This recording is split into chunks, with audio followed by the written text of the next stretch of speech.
And now, the Trumpet Daily with Stephen Flurry. Hello again, everyone, and welcome back to the Trumpet Daily radio show. We're already at the last program of the week, the Friday program. Today, if we have time, we'll get to some email feedback that's been coming in over the past week or so. And then also, we'll look at some of the history of God's work. The PCG, we've talked about some of this with our students recently. This beautiful campus, of course, that's developed over the course of the past 30 years. It's been an inspiration to be a part of it, and of course it continues to grow and to expand. And speaking of growth and expansion, President Trump has his sights set on, purchasing Greenland, and I say more power to him. If you can expand the size of the United States by 20%, why not?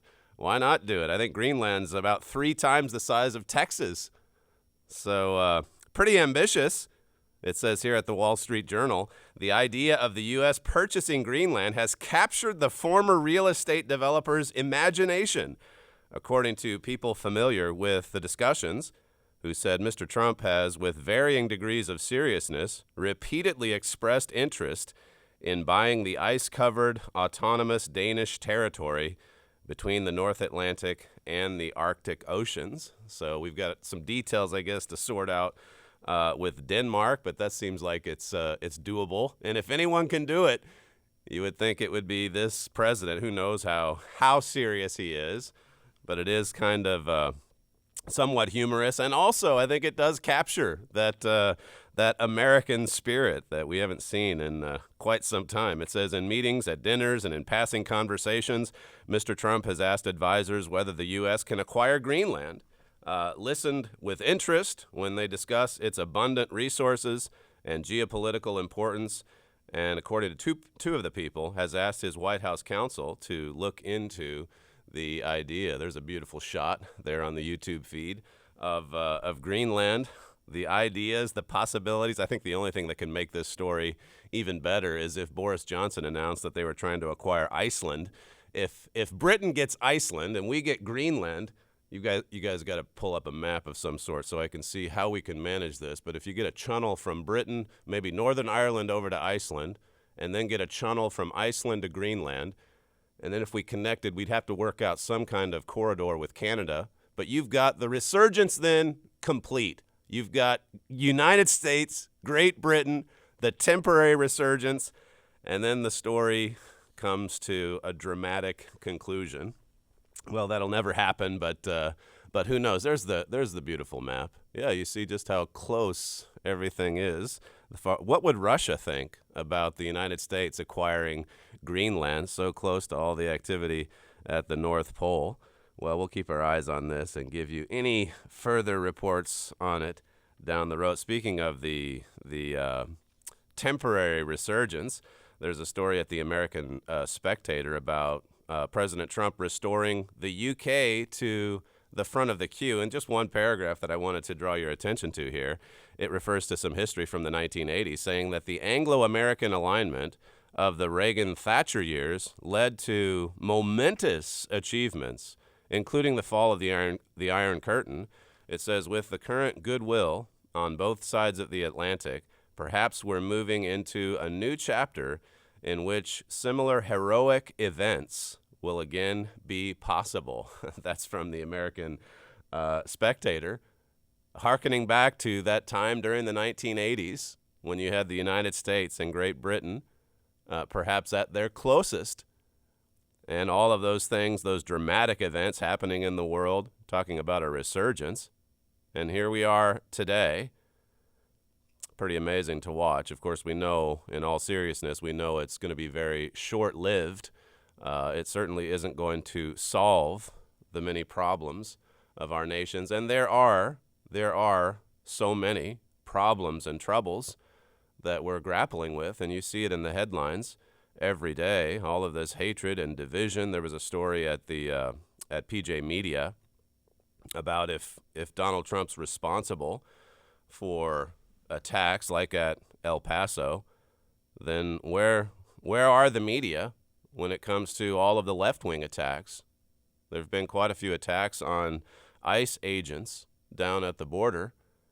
And, of course, you have all of these verbal attacks coming from AOC and some of the others in the radical left. This is from PJ Media. It says the Immigration and Customs Enforcement Agency, that's ICE, is under violent assault, and no one seems to care. There have been 4 acts of violence directed at ICE offices in the last 4 weeks, the latest targeting the San Antonio office. It says an unknown number of attackers shot up the ICE offices, specifically targeting the floors where ICE is located. It says the FBI is investigating, but ICE issued a statement placing the blame squarely on political rhetoric and misinformation. And that got exactly no coverage. Well, PJ Media, I guess, picked it up. But what about the rest of the media? Political rhetoric and misinformation. Lots of lies. Lots of lies going on and on and on about what's happening at the border, at these detention centers and such. And these left-wing attacks, they're quite common. I thought this exchange, I think this was on the Fox Morning Show the other day, maybe yesterday morning. But Rand Paul, he's a U.S. Senator, a Republican, a Donald Trump supporter. He was attacked 2 years ago. I think he was out mowing his lawn, and he was attacked from behind. His neighbor jumped his fence and tackled him from behind. And Senator Paul broke, I think, 6 of his ribs. And he still is suffering from complications following this attack. He's going in. He mentioned in this interview that he's going in for another surgery. And he mentioned something like that on Twitter, I guess it was. And the thousands and thousands of people on social media saying that they hope he dies or that the attackers should have killed him, things like that, just common in the Twitterverse. That sort of left-wing rhetoric. It's all over the place. Here's what Senator Paul had to say on that Fox program, clip 3. Well, and see, I think this is the narrative that the left is bringing to us. Everything is President Trump's fault, and so all the rhetoric, they say, oh, it's all violence in the whole world is President Trump's fault. And yet the man who attacked me was known on the internet. His social media postings were violent. He talked about doing violence to the president. So, yeah, that's completely ignored because the media wanted to develop a narrative. I mean, their whole narrative that it was an altercation or a fight. There was no fight. I had my back turned with noise cancellation headphones on, and I was attacked, and 6 of my ribs broken before I saw the attacker. In fact, I never saw the attacker till after the attack was over. And people want to make it out, oh, it was just this little dispute. But a lot of that came from the other side trying to get a lesser sentence, you know, so they wanted to downplay what it was. And in reality, I think violence is complicated, and there are many reasons why people attack you, but ultimately, you know, I was very severely injured. Yeah. I'm still suffering from it 2 years later. Still struggling with it 2 years on, and his attacker, he has since moved, sold his house and moved away. He used to be Rand Paul's neighbor, but I think the sentence was for 30 days in jail and maybe some probation and a fine, something along with that. But they spread these lies, as you heard there, his attorneys, the attacker's attorneys, to try to get a lesser sentence. Here's someone that that just jumped onto someone else's private property and attacked him from behind, and he's going through all these surgeries even 2 years later. And 30 days in jail seems like a pretty lenient sentence, and even that's being contested. Even that's being appealed. This was a left-wing attack, and you can see it all over this guy's social media sites. This is the side of the story that you typically don't hear about. If you hear about it, you think, oh, well, Rand Paul was in a dispute with his neighbor. It was a dispute over their property or whatever. It was politically motivated. It was brought on, if we're to believe what the media say when it happens on the other side. It was brought on by rhetoric. Well, as he brings out, Senator Paul, Violence is complicated, and there's lots of motivating factors. Yesterday, I talked about the attack on those Philadelphia policemen. And here again, you either get one side of the story or you just don't even get the story. If it doesn't fit within the narrative, you don't even hear about it. You don't hear much about, in this case, the attacker, the mayor of Philadelphia. He got some coverage because, well, he's out there saying that we need to do something about gun violence. In other words, do something about the guns, the weapons. Here's what he had to say yesterday, clip 1. Incidents like this should not keep happening, not in our city and not in our country. If we don't see change, gun violence will continue to ravage our communities and tear families apart. So I say to our state and federal lawmakers, step up or step aside. Help our police officers. That's the mayor of Philadelphia telling lawmakers, look, you've got to do something with legislation here. You've got to pass some sort of law here to prevent this kind of thing from happening. Well, look into this criminal's background. The shooter. This is from a local NBC report.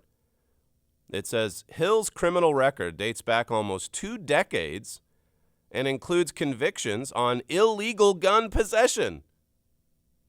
He broke the gun laws that are already in place, this criminal.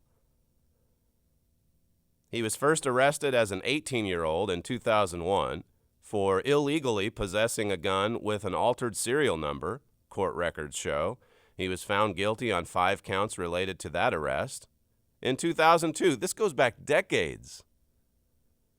This man that they were trying to arrest the other day, and instead of submitting to the police officers, he started shooting them with a gun that he never should have had. It says in 2002, he was arrested yet again and eventually pleaded guilty to possession of a controlled substance and criminal conspiracy. Hill would continue to be arrested over the years, with his crimes escalating in severity. In 2008, he was convicted of resisting arrest, criminal trespass, and fleeing from police. 3 years later, he pleaded guilty to aggravated assault, and most recently was found guilty of perjury. That was 2013. It says Hill was convicted of federal weapons crimes in 2010 and was under the supervision of federal authorities up to around 2016. Federal court records indicate he was convicted of being a felon in possession of a firearm and sentenced to 4 years and 7 months in prison, plus 3 years of supervised release. That was in 2016. He was supposed to go away for 4 years and 7 months. But he got out early, as a lot of these criminals do, because we need criminal justice reform in the nation. It says, however, Hill also avoided convictions on dozens of other charges, including kidnapping, terrorist threats, illegally possessing guns, possession of controlled substances, and simple assault. Other charges, like receiving stolen property and more gun and drug charges, were dismissed through the years. It says court records also indicate that Hill repeatedly violated his probation. In fact, he had a probation violation hearing scheduled for next Tuesday. So this was a lifelong criminal on the streets, not in jail, not in prison, but on the streets, and possessing guns that he shouldn't have possessed. He was doing that illegally. He broke laws to get firearms. And then the police finally show up and he shoots 6 of them. And miraculously, none of them died from their wounds. But what motivated this man? Why was he on the streets? Why was he not in jail? What are some of the contributing factors here? Well, listen to U.S. Attorney William McSwain talking about the Philadelphia district attorney. The district attorney in Philadelphia This is what one U.S. attorney had to say about him just yesterday. Clip 2. But this crisis was precipitated by a stunning disrespect for law enforcement. A disrespect that is so flagrant and so reckless that the suspect immediately opened fire on every single officer within shooting distance. And only by the grace of God did they survive.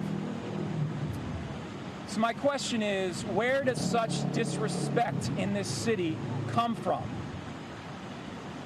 There is a new culture of disrespect for law enforcement in this city that unfortunately is promoted and is championed by District Attorney Larry Krasner. And I am fed up with it. It started with chants at the District Attorney's victory party. Chants of F the police and no good cops in a racist system. And now we've endured over a year and a half of the worst kind of slander against law enforcement, with the DA routinely calling police and prosecutors corrupt and racist, and most recently even referring to them as war criminals and comparing them to Nazis. This vile rhetoric puts our police in danger. It disgraces the office of the district attorney, and it harms the good people of this city, and it rewards the wicked. The alleged shooter from last night, Maurice Hill, is a previously convicted felon with a long rap sheet. We have plenty of criminal laws in this city, but what we don't have is robust law enforcement by the district attorney. That's a U.S. attorney, William McSwain, yesterday, talking about root causes, talking about vile rhetoric. I mean, at the district attorney's victory parade, or victory party, I guess he said, they were chanting against the police, calling them racist. This is how he comes into office, the new DA. What about this culture of disrespect? There's district attorneys like this all over the United States, particularly in big cities, and they're coming up with all of these diversionary programs, or they're downgrading offenses from some of these hardened criminals. They're giving second, third chances. In the case of this criminal I just described, he had 10, 15, maybe 20 chances.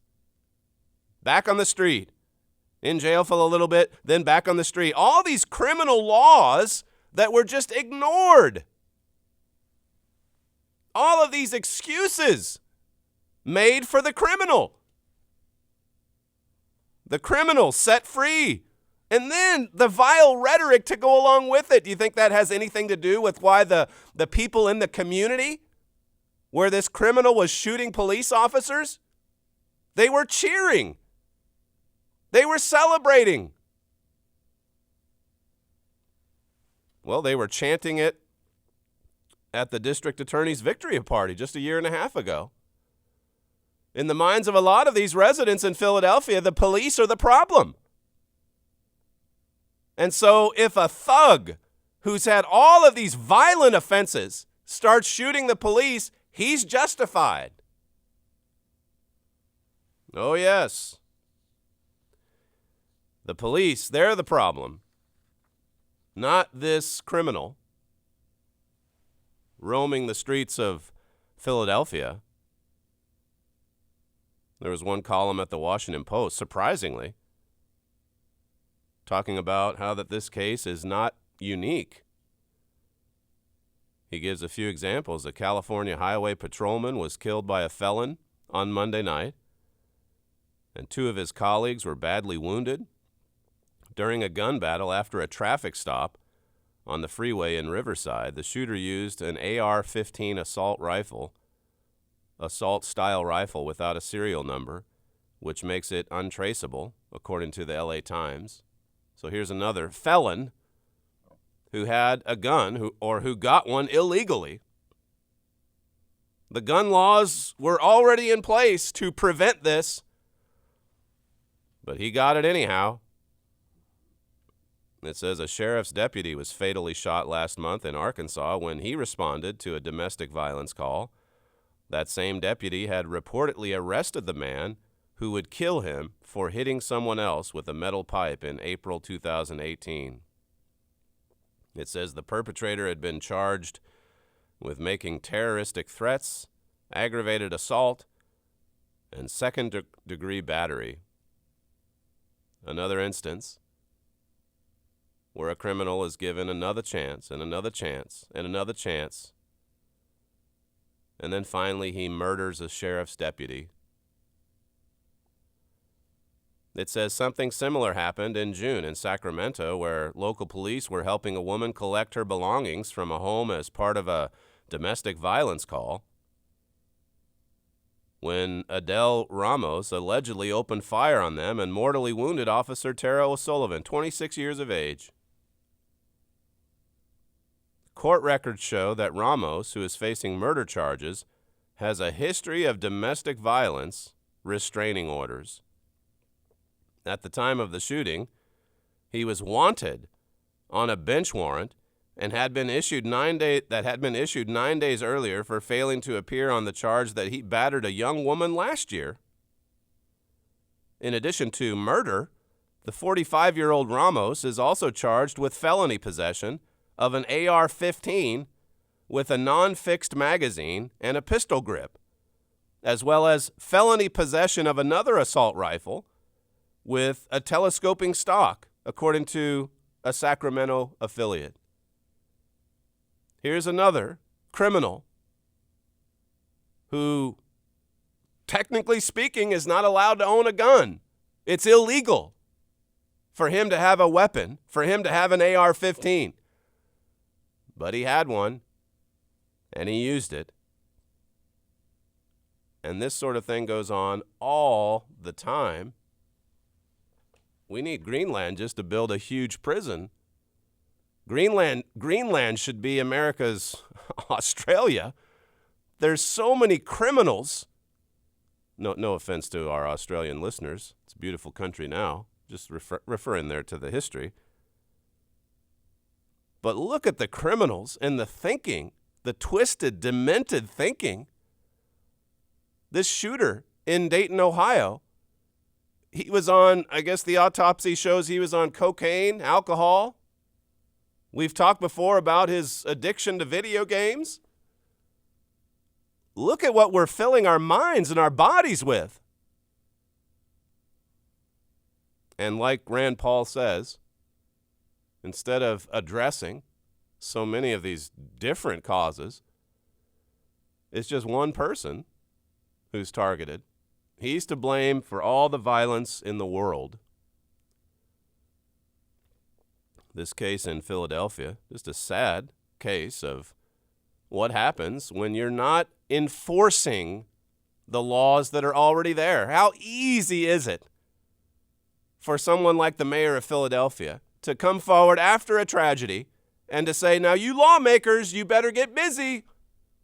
You better do your job. You've got to solve this problem. They're not going to accept blame.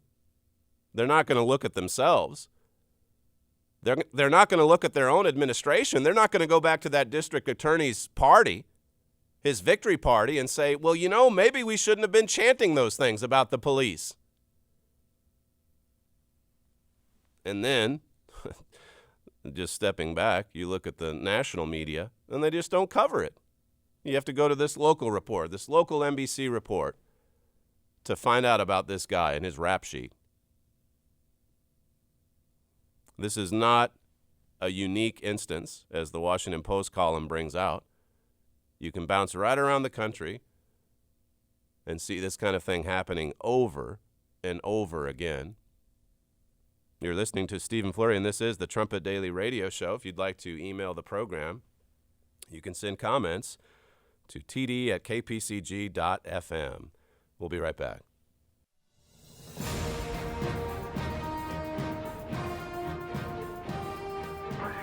This is KPCG FM, and this is the Trumpet Daily. One may blind his eyes to existing facts and trends and say the world cannot get any worse than it already is. Or, if we just ignore the conditions and don't worry, perhaps they'll go away. But these conditions and trends won't just go away. Not unless they are caused to go away. The scriptures of the Holy Bible, the inspired revelation of the Supreme God, have foretold today's world conditions and trends, and give us the advance news of coming peace on earth, of universal prosperity, of happiness and joy, of veritable utopia. This is the good news of the world tomorrow, and it is absolutely sure. This coming world is vividly described in our booklet, The Wonderful World Tomorrow, what it will be like. Bible prophecy explains in detail how God will intervene to save mankind from destroying himself. Jesus Christ will return to earth, putting an end to the rule of man and restore God's government on earth. To learn much more about this prophesied utopia, please visit thetrumpet.com.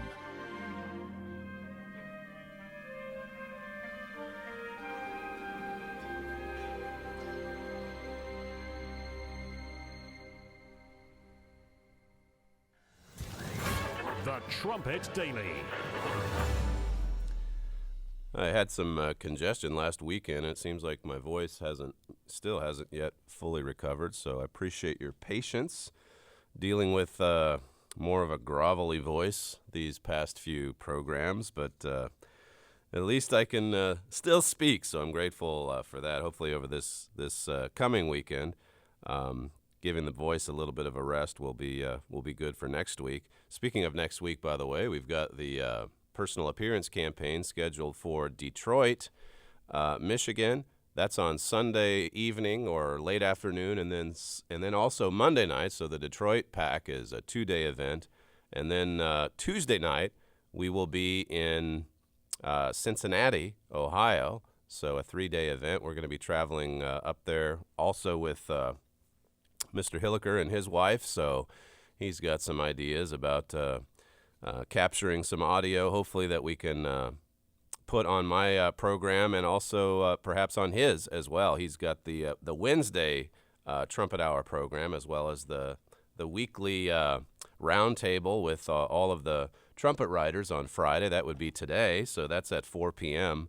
Later on today here in Edmond, and 10 p.m. in the UK, and at various other times around the world as well. So we'll have lots more to say about the PAX on Monday and Tuesday as we broadcast, hopefully as we broadcast live without interruption from what will be, I'm sure, a nice hotel somewhere in Detroit. So we'll have more to say about that, hopefully, on Monday morning's program. Well, my father's talked a fair bit in recent months about the importance of vision, and this is something that we really stressed at the youth camp recently as well. The Proverbs 29 and verse 18, where it says, where there is no vision, the people perish, but he that keeps the law, happy is he. Without vision, we perish. We need to have a vision of the future. And that's why when you look at this property, well, even the example I jokingly mentioned at the top with Greenland, just an expansion, growth, development. You look into the Bible, it's not so bad, is it? Of course, you need to fund those things and pay for it. I'm not advocating going into all kinds of debt to make a land purchase. But when you look at the property here in Edmond, God's College, the headquarters campus for the Philadelphia Church of God, it started just 30 years ago. Well, the property, I guess, is not even that far back. The work back in 1989 started here in Edmond, but the property purchase didn't happen until the year 2000. And you see some shots there in the YouTube stream of that raw landscape with nothing on it. And since that time, since the year 2000, well, we've seen lots and lots of growth ever since. There's quite a vision, and this is important because without vision, you perish, whether you look at it physically or spiritually. And really, there's an exact parallel. Comparing the two, you see the growth and the development on the campus over these past 19 years. And spiritually speaking, if you go back to 1989, when my father was fired and Malachi's message started this little work, there's been all kinds of growth, development, and expansion ever since, leading up to that firing, December 7th, 1989. Well, it was a treacherous time in God's church. So much confusion and distrust. They had discontinued Mystery of the Ages. I think that was in January of 1989. And my father was just distraught and really sickened by these many rebellious changes that were happening in Pasadena. And so he turned to the Bible for answers. He looked into God's Word. Why is this happening, he asked. And what are we to do about it? Well, that study resulted in Malachi's message. That manuscript that I was able to read in July of 1989. Some of you know the story. I came home to visit my folks, and my father picked me up at the airport, and we drove direct from the airport over to our church campout at Robbers Cave, about a 3-hour drive or so from the airport. That was on July 14th, 1989, and then it was 2 days later that I first read that manuscript. My father had been twisting my arm, so to speak, saying that, I have an important book or manuscript that I think that you need to read. And so I finally did start to read that on July 16th, 1989. And in a lot of ways, that was like the beginning of the PCG. I guess officially it happened when my father was fired a few months later. But that was the first reading of Malachi's message. That was the small beginning. Zechariah 4 and verse 10, it says, "For who has despised the day of small things? For they shall rejoice, and shall see the plummet in the hand of Zerubbabel. With those 7, they are the eyes of the Eternal, which run to and fro through the whole earth. Who has despised the day of small things?"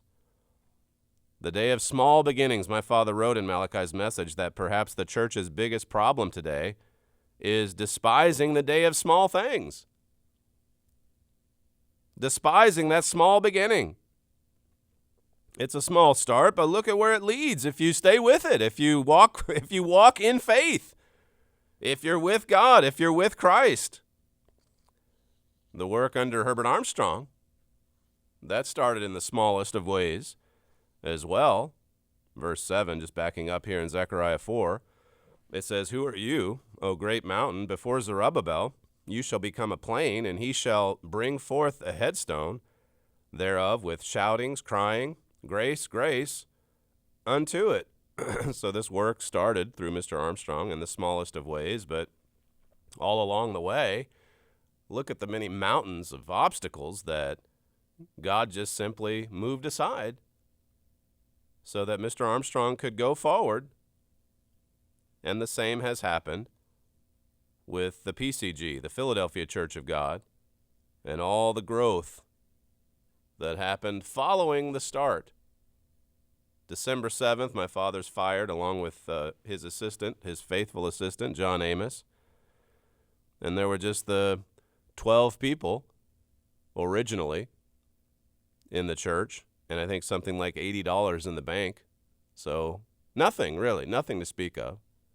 I came home from Ambassador College 3 weeks later, so I was the 13th individual, the 13th member, I guess you could say, of the Philadelphia Church of God. And then from there, lots and lots of growth and development spiritually, even physically, as this work reached out to the world in the same way that Mr. Armstrong did. starting with a small radio program in 1992, and then television followed after that. The year after, I think, January of 93, we had our first youth camp in 1992. That was off-site because we didn't have the facilities here yet. So we had a youth camp. We rented a space in Georgia. And during the mid-1990s, there was a lot of activity at our Waterwood complex in downtown Edmond, and lots of television trips that happened during that time. My father, I guess, what would that be, 20-some years ago, when we were traveling the world, mostly in the Middle East, taping programs in Israel and Jordan and Patmos and Turkey and Greece, Italy.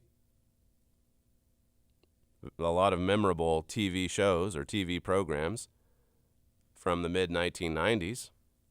In late 1996, we decided to print Mystery of the Ages. The Worldwide Church of God, of course, had said that they had a Christian duty to keep those books out of print. And so we started printing the book, Mystery of the Ages, and then other books after that. And then we're entangled in a 6-year lawsuit. This is all discussed in Raising the Ruins. This fight for Mystery of the Ages, for Mr. Armstrong's writings, that ended in 2003. And, well, it was a grueling 6 years. But we came out on top. We came out with the victory. We finished with all of those works of Herbert Armstrong. And it was during those 6 years of litigation that we acquired the acreage, the 160 acres. That, as I said earlier, that was back in the summer of 2000. All of that property. And then we opened the doors for the college in August of 2001, the same year that we entered into the last hour. And, of course, at that time, when we were opening the college doors, the lawsuit, the litigation for the church literature, Mr. Armstrong's literature, it wasn't really going that well. The Supreme Court had denied our petition, and yet the work was expanding. The work was growing. We were breaking ground on a new headquarters facility, on a new headquarters campus. And then the construction started on the field house, the John Amos Field House. That opened in 2001. The Mail Processing Center, that opened up in 2004.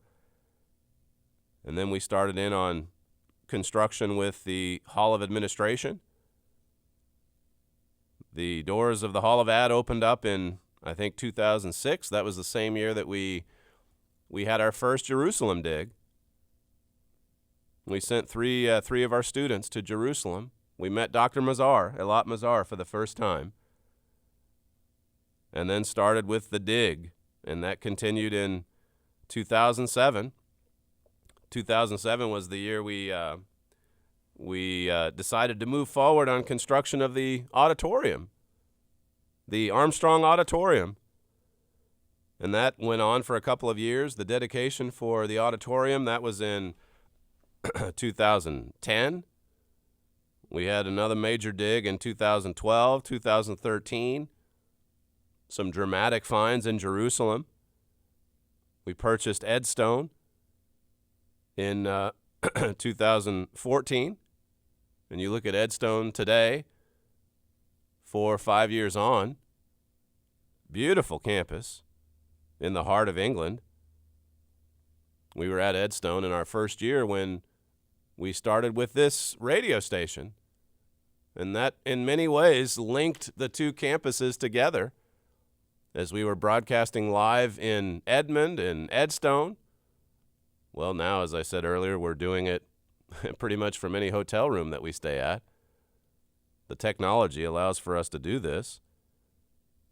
But KPCG, May 5th, 2015, we've been going at it now for over 4 years. And it continues to grow. at Edstone here on God's campus. We had the new Gulfstream 450 in 2017. And, of course, all kinds of new revelation to come along with this spectacular growth on the physical level. Growth in the physical realm and the spiritual. And it all happened following a very small beginning, going back to 1989. A small beginning, a mustard seed beginning. A tiny, tiny start. And, of course, there was a lot of faith and courage early on. There's a wonderful lesson, a wonderful example in that for us. James 2 and verse 14, it says, "What does it profit, my brethren, though a man say he has faith and have not works? Can faith save him? If a brother or sister be naked and destitute of daily food, and one of you say unto them, Depart in peace, be you warmed and filled, notwithstanding you give them not those things which are needful to the body, what does it profit?" I mean, if you just talk about good things, what good is it if you don't do it, if you're not a doer? It was a mustard seed beginning, but there was faith early on in that work. There still is. There still is that spirit of let's do this. Let's go forward. Let's act on this precious truth. Verse 17, it says, "Even so, faith, if it has not works, is dead, being alone." Faith without works is dead. If it's alone, if there's no works to go with it, there's really nothing to it. It's dead faith. Verse 19 says, "You believe that there is one God. You do well. The devils, or the demons, also believe and tremble. But will you know, O vain man, that faith without works is dead?" Think about that. The demons, they believe in God. It says they even tremble before God. But they don't obey God. They're not carrying out God's will. They're not doing the will of God. They believe in God, but they're not submitted to God. It says in verse 21, "Was not Abraham, our father, justified by works, when he had offered Isaac his son upon the altar? See you how faith wrought with his works, and by works was faith made perfect? And the scripture was fulfilled, which says, Abraham believed God, and it was imputed unto him for righteousness. And he was called the friend of God." He just believed God. He just carried out God's will. He walked with vision. Herbert Armstrong did the same thing. That's why the work thrived under his leadership. I think I've mentioned this example before. It's one that my father brought out at PYC. The fact that right there in the midst of the 1970s, there was a lot of turmoil in the church, including with a great trial with Mr. Armstrong's own son. And so he had to deal with those problems. You have to deal with those difficulties, those trials. But if you look at some of that history from the 1970s, you see that Mr. Armstrong was also engaged in a lot of exciting new developments for the work. The work was expanding and growing into Jerusalem. He was going back and forth to Jerusalem all through the 1970s. So he didn't let those setbacks, those trials, those tests, those difficulties, he didn't let that take away his vision and faith, following through, working, being a doer. Of course, all of that starts on our knees here in the book of James. You can look over at James 5 and verse 16. And it says, "Confess your faults one to another and pray one for another that you may be healed. The effectual, fervent prayer of a righteous man avails much." That's the kind of prayer that springs from a doer. That's someone who then gets up from his knees. He's prayed effectually, fervently, and then he gets up and he goes to work. Talks in the next couple of verses about an end-time Elijah and his prayer life. God's really impressed by individuals who faithfully serve him, who believe God, who act on these precious truths. When we come back, we'll conclude today's program with a few emails that have come in recent days. You're listening to Stephen Flurry, and this is the Trumpet Daily Radio Show. We'll be right back. You're listening to the Trumpet Daily Radio Show.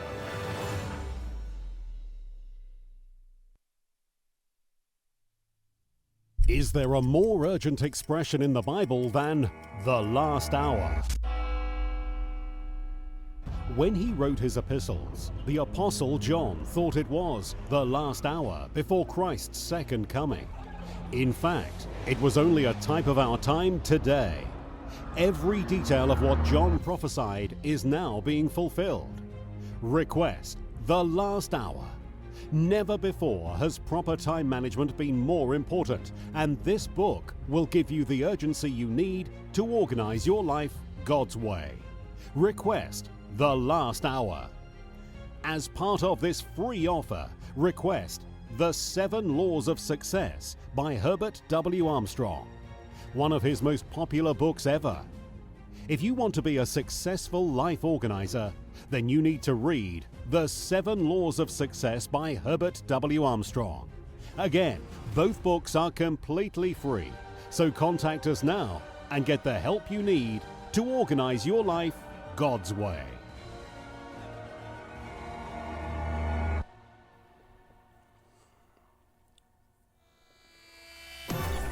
This is KPCG FM, and this is the Trumpet Daily.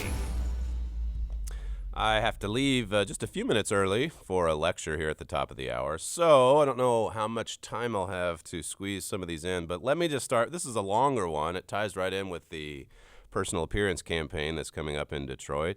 It's in response to what happened in Toronto just a few weeks ago. This is from one of our members who says, "The pack in Toronto was awesome. I don't write that lightly. History holds a handful of men and women who have had the opportunity to be part of something truly great, and the pack yesterday was one of those days. This was my first in a long time, having attended the one in Detroit years and years ago, and to be part of God's work and to be able to share in one of these events was amazing. I wish everyone in the church had the opportunity. It truly gives you a perspective unlike any other." She says, "I met a man yesterday who told me he used to be in the WCG, but he left after things started to go awry. He lamented the pain visible on his weathered face, the fact that there were not more of his fellow comrades from the WCG attending the campaign. He said he just had expected far more, yet only saw a couple. My husband asked him what he thought of the message that we had just heard from you, and he said that he knew unmistakably that it was the truth, and this was the true church of God, but he said it was the repentance part that was so hard. The repentance part. He went on to say it had been so long since he had been in God's church, and he'd been in the world for so many years, that he needed to repent and change, and that repentance is not easy." It says, "We know his story is sadly similar to so many out there. This encounter was impactful. It helped deepen my realization on how many Laodiceans are out there, right on the cusp of making an eternal choice, and how much they need our prayers. But it also made me ask myself, how much am I throwing my heart into this work for people just like him?" She refers to a sermon message that they heard with this quote from JFK about going to the moon and how that we choose to do it not because it's easy, but because it's hard. choosing to do hard things. She mentioned another message that they heard from Andrew Loker while he was up there that same weekend. And so it was a good lead-in, as she says, to the PAC event. She says further on, what we are here to do in God's work isn't easy. It is hard. But to see God's family expand and grow and to someday soon be able to walk on the moon with our husband, it says the hardness we face now will be nothing. Further on, she writes, I felt compelled to write down and share this with you while it was still fresh on my mind. It was so special to be part of the PAC, which is giving a warning and a vision to so many who will listen. She also wanted to she thanked me for a few other things along the way as well. But some really wonderful thoughts, awesome feedback there coming from one of those who attended the PAC up in Toronto. So that gives us, I think, some additional excitement and also some additional items to think about and to pray about as we gear up for another PAC this Sunday in Detroit.